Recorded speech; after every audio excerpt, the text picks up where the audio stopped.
जिस मंत्र को ध्यान से मन की चिंताएं दूर हो जाती हैं, जिस महामंत्र को पढ़ने से, स्मरण करने से सुमरण और दिशा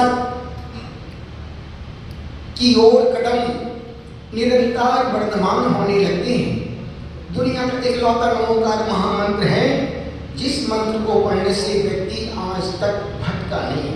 और जितने लोग भटके हैं, जिनके मन भटक रहे हैं, अभी तक उनका नमोकार मंत्र से अटैचमेंट नहीं हुआ।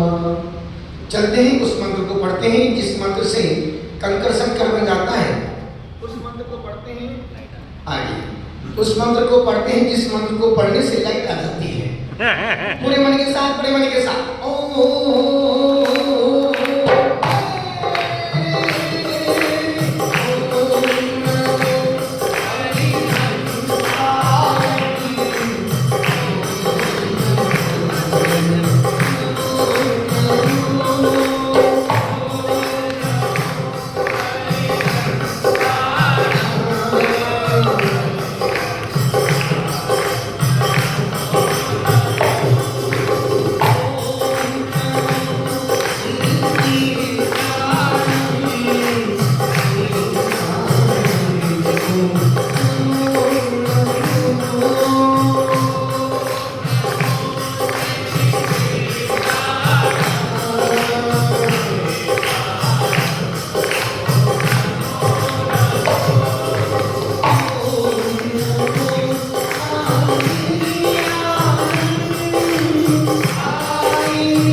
जीवन समर्पित है नन्ही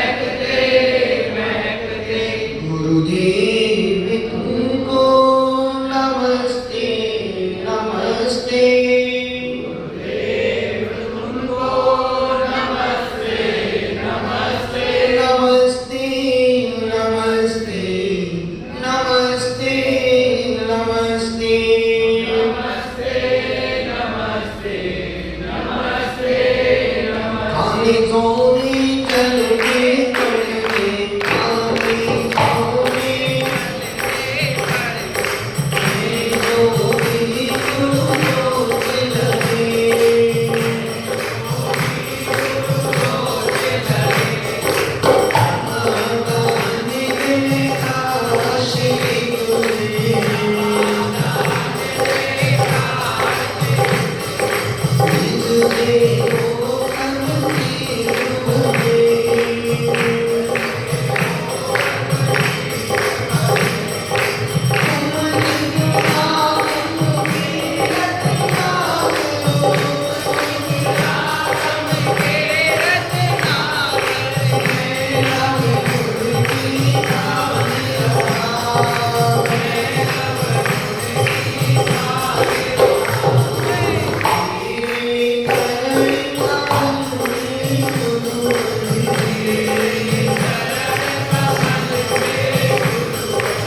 सुबह से लेकर कभी के बीच में जाने अनजाने में लिए हुए नियमों में संकल्पों में व्रतों में दोष लगे हों।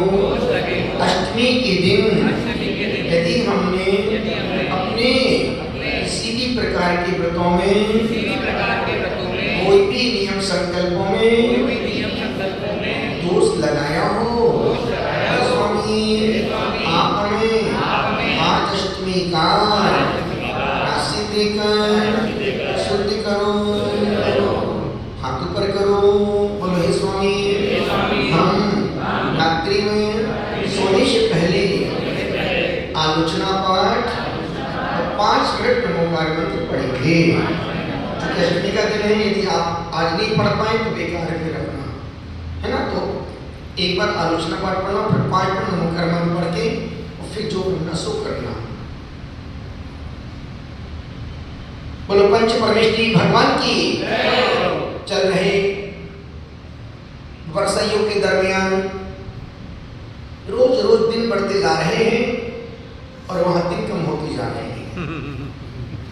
क्योंकि रोज दिन बढ़ रहे हैं और वहां दिन गुना कम होते जा रहे हैं। अब तो 1 महीना हम 27 जून को आए थे, आज 1 अगस्त हो गया। 8 दिन बाद रक्षाबंधन आ गया और 15 दिन बाद पर्यूषण शुरू हो गया। और पर्यूषण का पर्व का मतलब है 75% चतुर्मास हो गया, बचा 25%। और पर्यूषण समाप्त होते ही 20 दिन बाद आएगी नवरात्रि और 20 दिन बाद दिवाली हो गया, तरुण सागरम खाली। फिर प्राचीन फिर कौन आगे बैठा सामने बैठने के लिए? कोई ना। जहाँ संत जाता है तो अपने आप को माए, अब इतनी लाइटें जल रही, कोई पहले जल रही थी क्या मई जून में आने के बाद, जहाँ इसलिए बोलते हैं ना कि साथ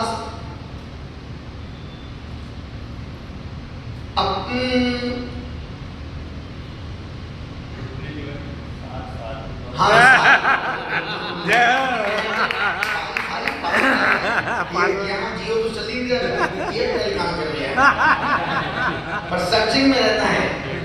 साथ साधु का हो तो त्योहार दिखाई देता है, साथ साधु का हो तो सार दिखाई देता है, साथ साधु का हो तो सार दिखाई। बहुत से कब से 2-4-5 साल से पढ़ी नहीं तो हाँ, साथ साधु का हो तो सार दिखाई देता है, मिटती हुई मानवता का आकार दिखाई देता है।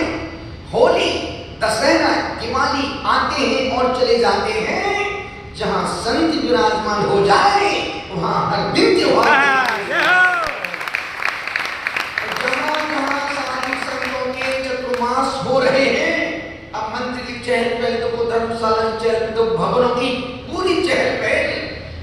कोई त्योहार रोज दिवाली मन रही हो, और रोज सुबह पर्यूषण पर्व होता है, दोपहर में शिक्षण और शाम के समय दिवाली होता है।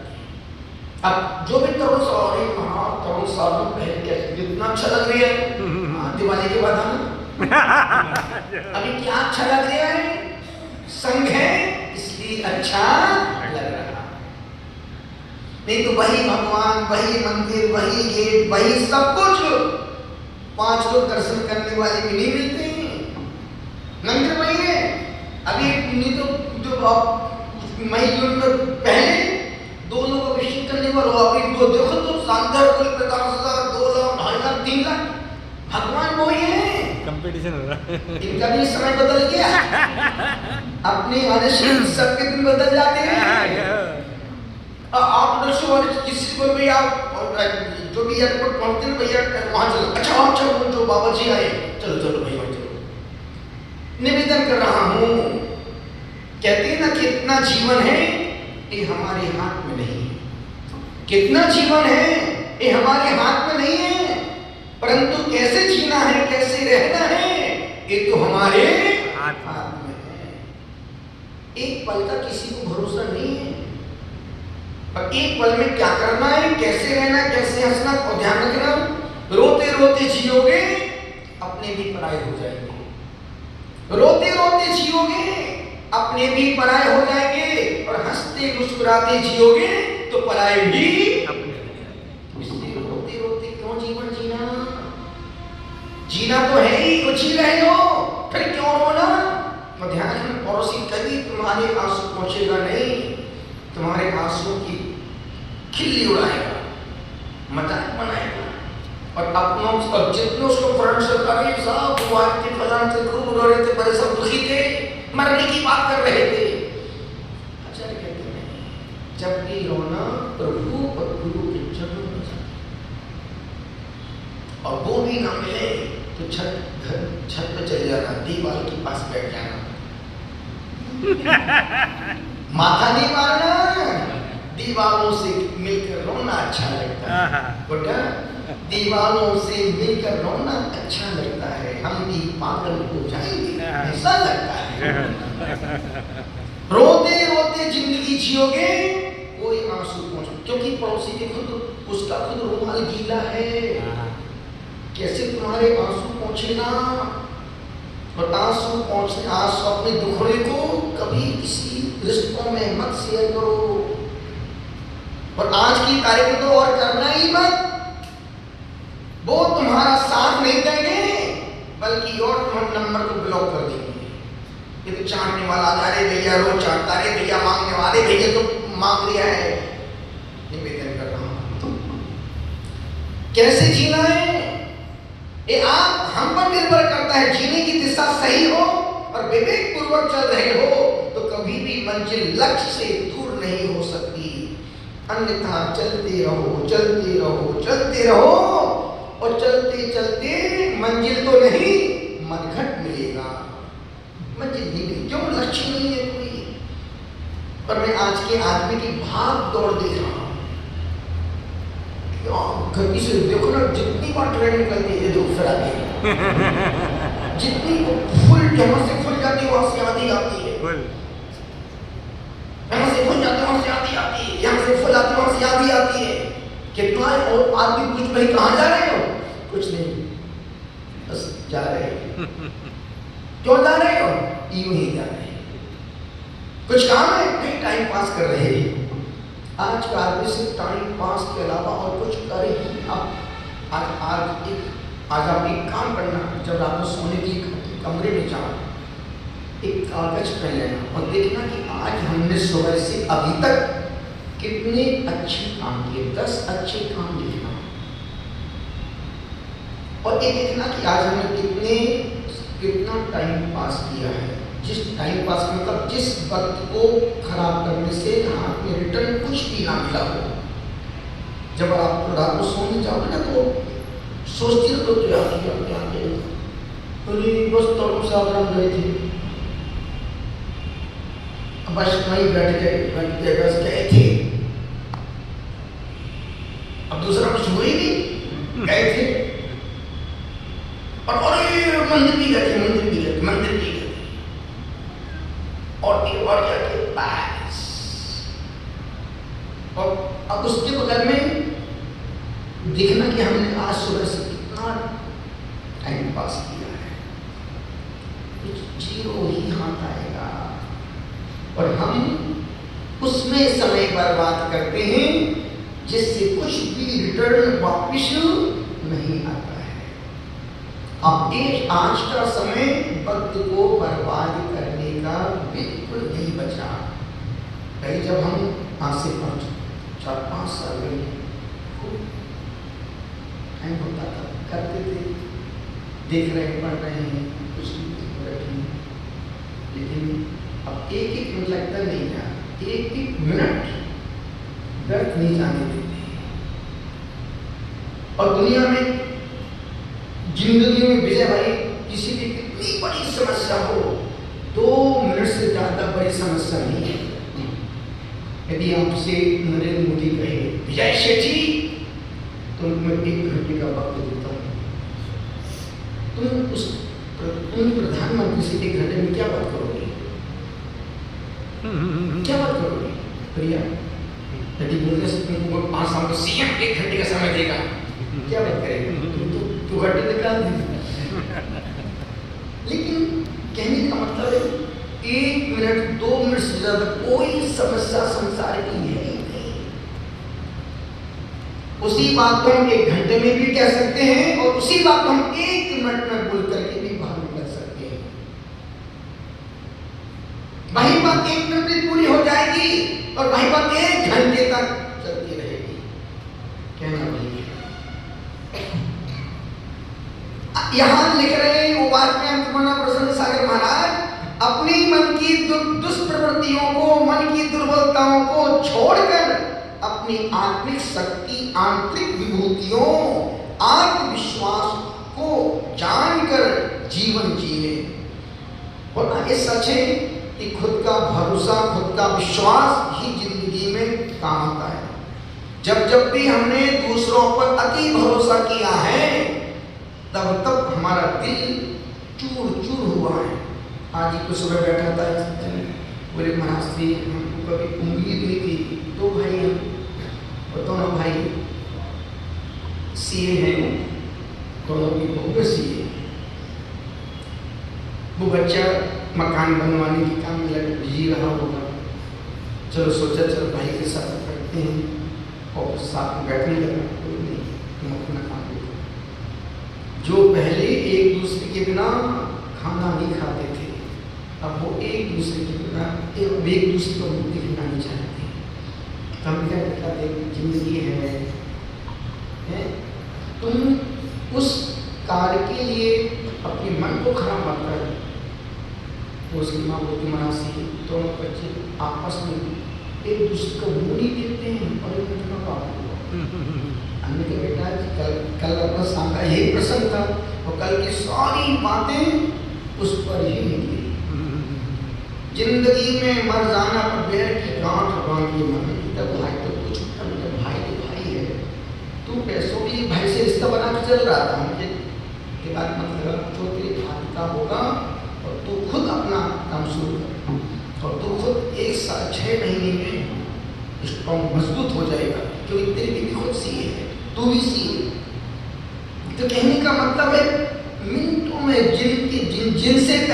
जिनसे कभी बातें खत्म नहीं होती थी, जिनसे पहले बातें खत्म नहीं होती थी, अब उनसे बात करने का मन नहीं करता। क्या रिश्ते हैं, कैसे संबंध है, कैसा रिलेशन है, कैसा परिवार है, और सारे संपूर्ण रिश्तों की नींव टिकी है अर्थ पर और स्वार्थ पर।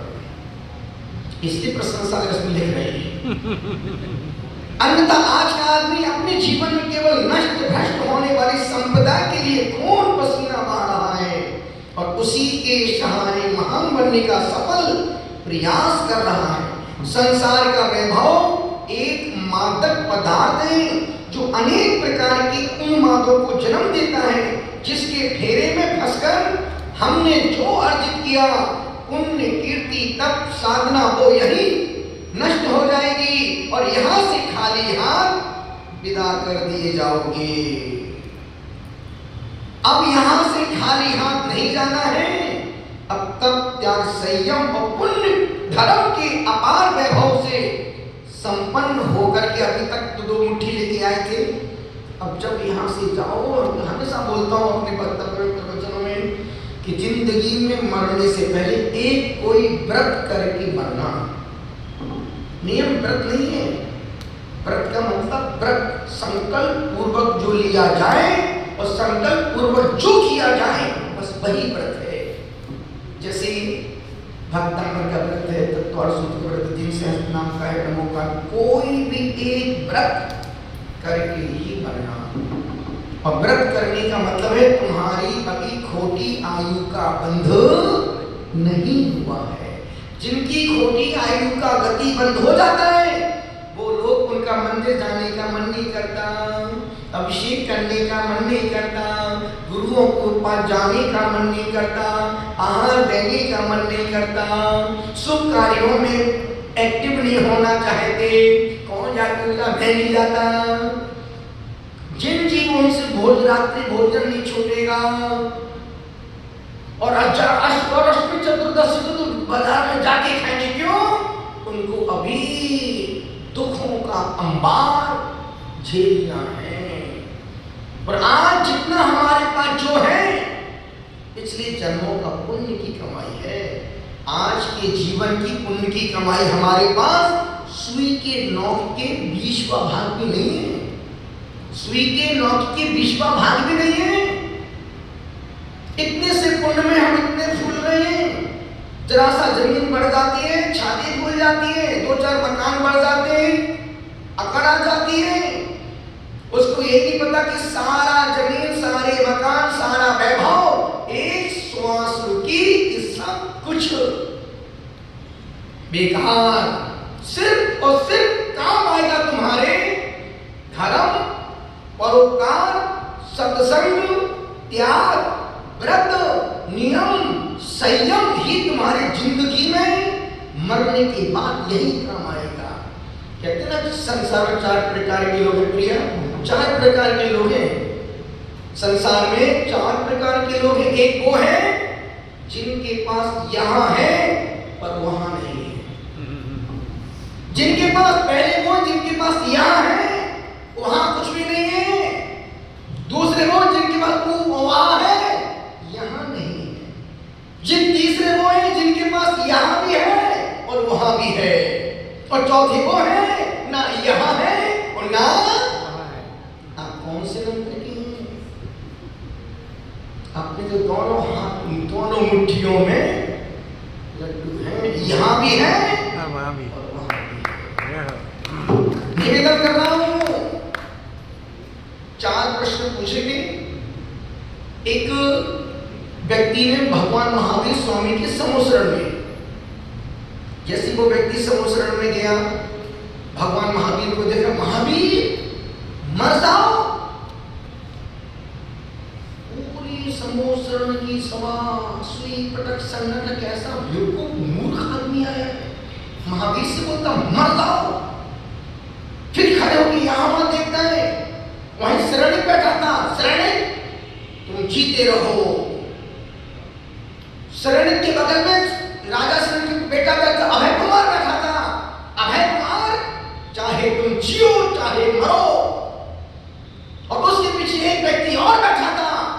उसको, तू यहां बैठा है, ना तू जी और ना तू मर। इतना बोल के वो वहीं बैठ गया।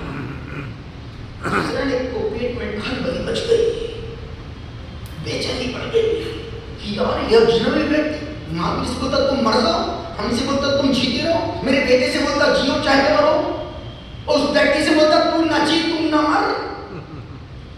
शरणिक खड़ा हुआ भगवान के चरणों में और प्रभु से पूछता है, प्रभु ये जो व्यक्ति अपना सा व्यक्ति आया है, इसने जो बातें कहीं समझ में नहीं आई। तब महावीर भगवान की दिव्य धुनी खिलते हुए कहते हैं, शरणिक, उसने कहा कि महावीर तुम मर जाओ, जब तक मैं समोशरण में बैठा हूं तब तक मुझे मोक्ष नहीं मिलेगा। और जैसे मैं योग निरोध करूंगा, मेरे 8 कर्मों की अवस्था में मोक्ष की ओर निकल जाऊंगा। प्रभु उसने कहा तुम जीते रहो श्रेणी। उसने चारों बातें भजनदारी से कही है। उसने इसलिए तुमसे कहा तुम जीते रहो क्योंकि तुमने एक मुनि का अपमान किया था और तुमने उस अपमान से नरक आयु का बंद कर लिया।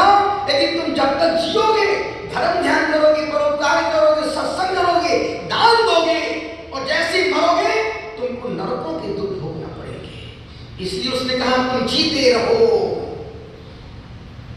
प्रभु मेरे बेटे से कहा चाहे जीव, वो तेरा बेटा अभय कुमार धर्म पुत्र है, यहां भी लड्डू और वहां भी। वो जिएगा तो धर्म ध्यान परोपकार करेगा और मरेगा स्वर्ग के सुख जाके भोगेगा।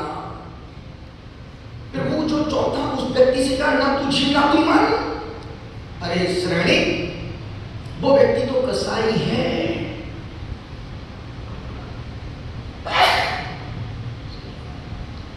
वो व्यक्ति कसाई है, उठेगा सैकड़ों पशु पक्षियों को मार डालता है। उसका मारना खाना ही जीवन है। जिएगा, जानवरों को मारेगा, खाएगा और मरेगा तो नरक के दुखों को भोगेगा। इसलिए ना तू जी और ना तू मर। अब इनमें चार में से तुम कौन से नंबर पे आ रहे हो? शरण का पता नहीं क्योंकि भगवान गुरु के शरण में बैठे हो, इसलिए तुम शरणित तो नहीं हो। महावीर भी नहीं हो कि मरो कि उसी दिन मोक्ष निकल जाओ। प्रशांत, ना तुम शरणिक हो ना तुम महावीर हो, अभय कुमार लग रहे हो। यहां भी है और वहां भी है, बस अपने को अभय कुमार का जीवन जीना है। ना जियो ना मरो। नहीं, इतना कोई जैन कुल में पैदा होने, पहली बार जैन कुल में पापी व्यक्ति पैदा नहीं होते। जैन कुल में पापी व्यक्ति पैदा, हाँ कर्म उदय में आ सकता है, पर पुण्य के उदय से जैन कुल में जन्म मिलता है। एक अलग बात है कि जैन कुल में पैदा होने वाले व्यक्ति को जैन धर्म का मर्म समझ में नहीं आता है, ना जैन धर्म का महत्व समझ में आता है। वो सोचते लगता है खाओ पियो मौज करो, रहो होटल में, मरो हॉस्पिटल में। अच्छा कहते हैं जितना खाना उतना खाओ, पर जिस कुल में, जिस वंश में, जिस धर्म में तुम पैदा हुए हो उसकी मर्यादाओं का जीवन जियो।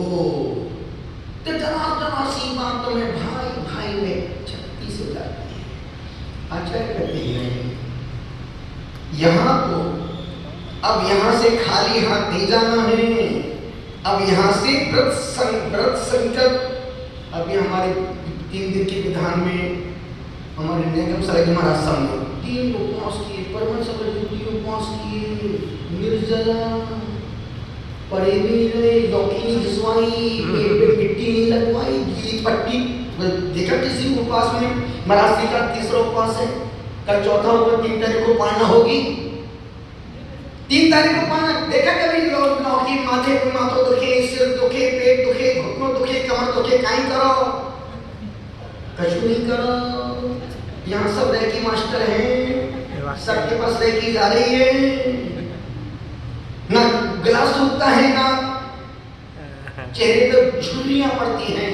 और तुम एक को पास कर लो तो देखो मुंह तुम्हारा ऐसा हो जाता है जैसे धूप में टमाटर, बरसात में पापड़। न मुस्कुराते हुए थोड़ा मुस्कुराओ, जोर लगा के मुस्कुराना पड़ती कि आज साधना में देखो, आज पहला उपवास है, 3 उपवास, अभी 3 उपवास हमारे व्रत साथ में चल रही है। जो व्रत हमारा चल रहा है नंदी सो भाई बोल दो, हम भी आपके साथ एक धर्म में साथ दे रही है, एक धर्म की प्रभावना में साथ दे रही है।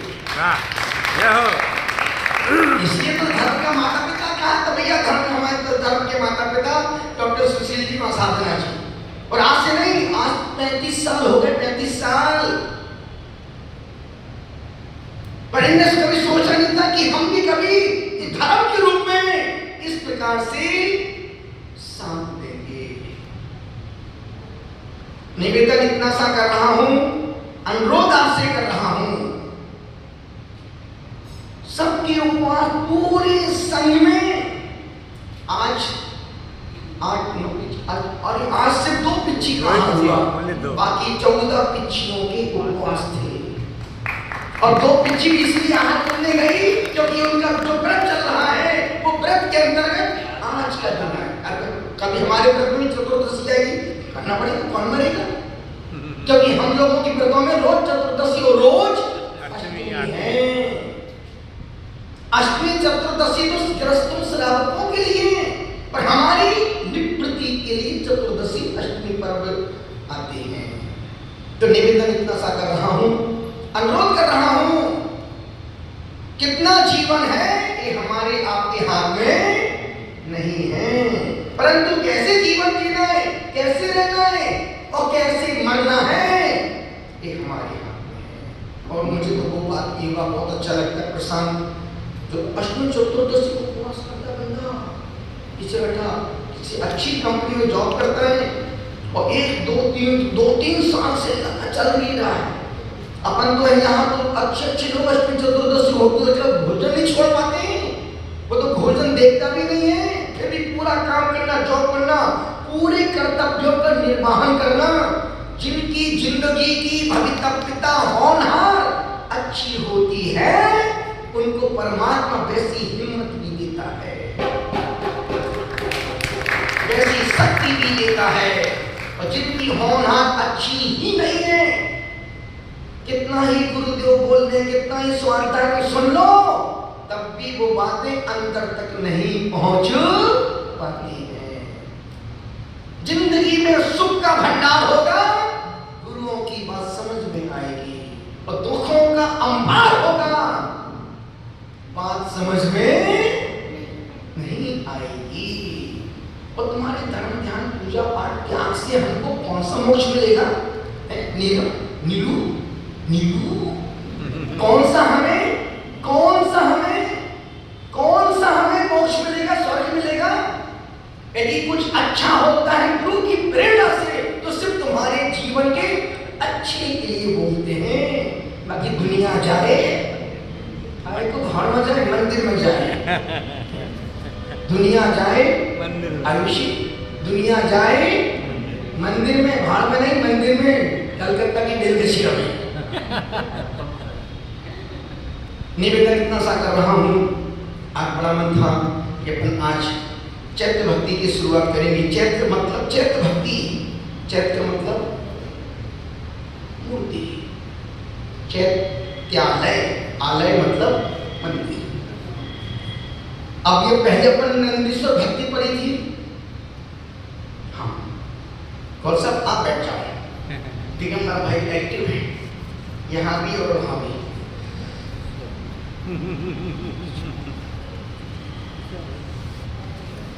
Page number 159, 159 page number.